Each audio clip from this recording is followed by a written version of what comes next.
আসসালামু আলাইকুম। প্রবাসী টিভি সারা বিশ্বে বাংলাদেশ, পৃথিবীর যে যে দেশ থেকে দেখছেন এবং বাংলাদেশের সকল দর্শক আপনাদের সবাইকে আন্তরিক শুভেচ্ছা, অভিনন্দন। প্রবাসী টিভির আজকের পর্বে আমরা উপস্থাপন করতে যাচ্ছি বাংলাদেশিদের পছন্দের একটি ট্যুরিস্ট দেশ হিসেবে পরিচিত থাইল্যান্ড।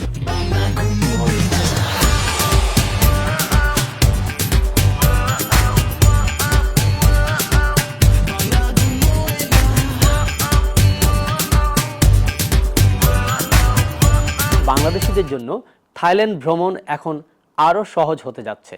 এই ই ভিসা প্রদানের মাধ্যমে বাংলাদেশি পাসপোর্টধারীদের থাইল্যান্ড ভিসা পেতে আরও কম সময় লাগবে এবং সহজ পদ্ধতিতে আপনারা থাইল্যান্ডের ভিজিট ভিসা পেয়ে যাবেন।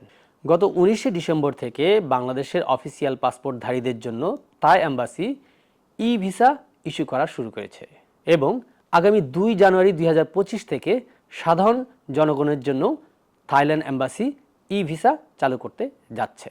প্রথমেই অনলাইনে আবেদন করতে হবে আপনাকে।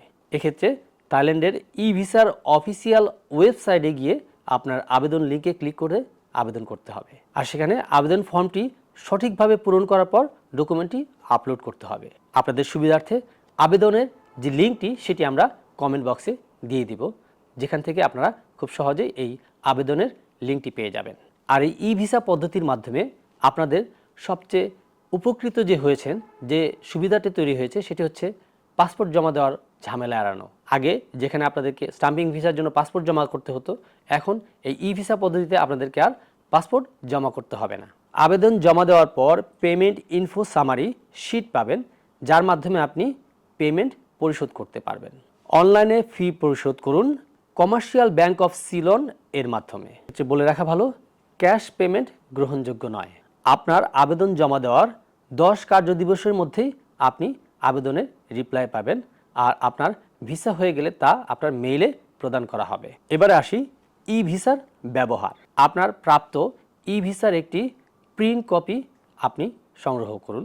যেই প্রিন্ট কপিটি আপনি থাইল্যান্ডে গমনকালে ইমিগ্রেশনে এই কপিটি আপনাকে দেখাতে হবে বা সাবমিট করতে হবে। প্রিয় দর্শক, এভাবেই নিয়মিতভাবে প্রবাসী টিভিতে প্রবাসীদের সম্পর্কে, ভিসা প্রসেসিং সম্পর্কে, বিভিন্ন দেশে work permit, visit visa, student visa এবং সারা পৃথিবীর সকল সংবাদ পেতে প্রবাসী টিভির সাথেই থাকুন, দেখতে থাকুন প্রবাসী টিভি সারা বিশ্বে বাংলাদেশ।